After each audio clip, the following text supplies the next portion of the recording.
എല്ലാവർക്കും നമസ്കാരം. രക്ഷിതാക്കൾക്ക് മക്കളെ പഠിച്ചിട്ടില്ലാച്ചെങ്കിൽ പണ്ട് കാലത്തൊക്കെ ഒരു ധാരണ ഉണ്ടായിരുന്നു. കുറച്ച് ഒരു കൊല്ലാണ്ട് കഴിഞ്ഞാൽ അവരെ പ്രവാസ ലോകത്തേക്ക് പറഞ്ഞേക്കാം എന്നുള്ള ഒരു ധാരണ ഉണ്ടായിരുന്നു. പക്ഷേ ഇന്ന് ആ ധാരണ വെച്ചിരുന്നിട്ട് കാര്യമില്ല കേട്ടോ. കാരണം ഇന്ന് സ്റ്റൈല് മാറി. അപ്പോൾ അതുകൊണ്ട് നമ്മളത് വളരെയധികം ശ്രദ്ധിക്കേണ്ട കാര്യങ്ങളാണ്.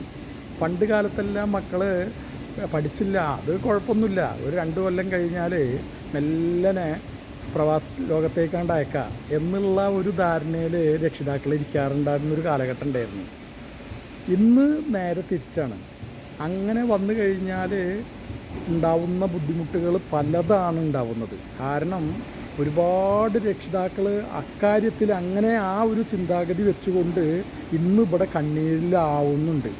കാരണം എന്നിട്ട് ഇവിടെ വന്നിട്ട് പറഞ്ഞു, എൻ്റെ മോനെ ഞാനിവിടെ കൊണ്ടുവന്ന് ഇവിടെ 2 മാസം പണിയെടുത്ത് അത് തിരിച്ചു പോയി, നിൽക്കുന്നില്ല, പണിയിൽ നിൽക്കുന്നില്ല, നല്ല പണിയിൽ കയറ്റി എന്നിട്ട് നിൽക്കുന്നില്ല.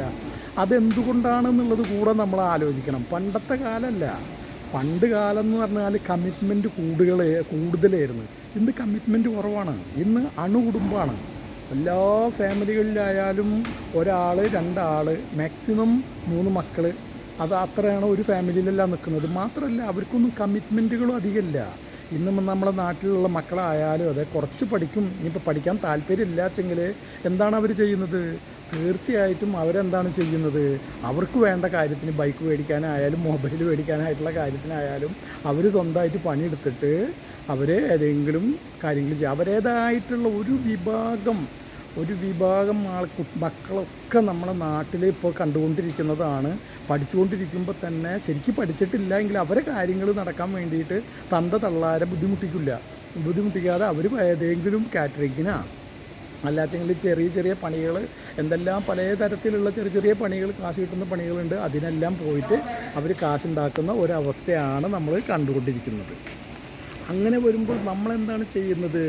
നമ്മൾ വളരെയധികം ശ്രദ്ധിക്കേണ്ടതെന്ന് പറഞ്ഞു കഴിഞ്ഞാൽ ഈ മക്കൾ പിന്നെ വീട്ടിലേക്ക് അങ്ങനെ ഒരു അധികം കമ്മിറ്റ്മെൻ്റ് ഒന്നും ചെയ്യാതെ വരുമ്പോൾ രക്ഷിതാക്കൾ എന്ത് ചെയ്യും?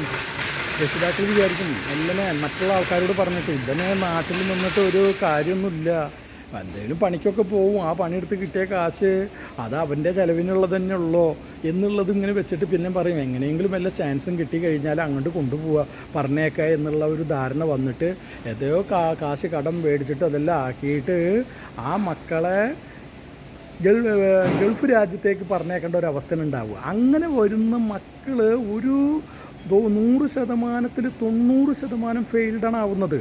എന്തുകൊണ്ടാണ് ഫെയിൽഡ് ആവുന്നത്? കാരണം അവർക്ക് ഇവിടെ വന്നു കഴിഞ്ഞാൽ ആ ഒരു സിറ്റുവേഷൻ, ഇവിടുത്തെ ആ ഒരു രീതികൾ അതൊന്നും പെട്ടെന്ന് അക്സെപ്റ്റ് ചെയ്യാൻ പറ്റുന്നില്ല.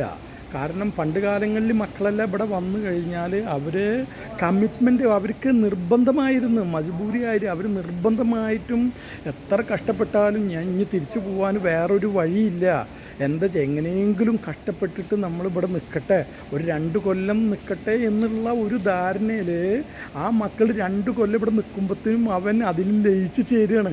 ആ ലയിച്ച് ചേർന്ന് കഴിഞ്ഞാൽ പിന്നെ അവൻ ഈ പ്രവാസ ലോകത്തിൽ ലയിച്ച് ചേർന്ന് അവിടുന്ന് കുറേ ബുദ്ധിമുട്ടുകൾ മനസ്സിലാക്കിയിട്ട് അവൻ കാശിൻ്റെ ബുദ്ധിമുട്ടുകളും മറ്റുള്ള ബുദ്ധിമുട്ടുകളും എല്ലാം മനസ്സിലാക്കിക്കൊണ്ട് അവൻ ആ ഒരു രീതിയിലേക്ക് വരിക.